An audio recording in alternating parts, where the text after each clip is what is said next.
कामाख्या देवीच्या मंदिरामध्ये 55 रेडे कापून सत्तेत आलेले सरकार कुर्बानीला विरोध करते अशी टीका संजय राऊतांनी केली आहे। मीरा रोड गोरेगाव घाटकोपरमध्ये कुर्बानीवरून झालेल्या वादावरून संजय राऊतांनी हे वक्तव्य केलं। तर संजय राऊतांनी स्वतःच्या कर्तृत्वाकडे डोकावून बघावं असं प्रत्युत्तर संजय शिरसाट यांनी दिलं आहे।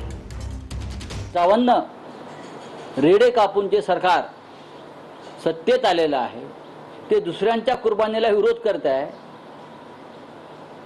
हा मानसिक गोंधळ आहे। सरकार स्थापन करण्यासाठी रेडे कापले, तुम्ही रेड्यापेक्षा दुसरं काय असेल ते कापा, कुणाला कापायचं तर तुम्ही ठरवा। दुसऱ्यांनी काय केलंय त्याच्यामध्ये डोकून पाहण्यापेक्षा स्वतःच्या कर्तृत्वाकडे डोकून पाहा एकदा।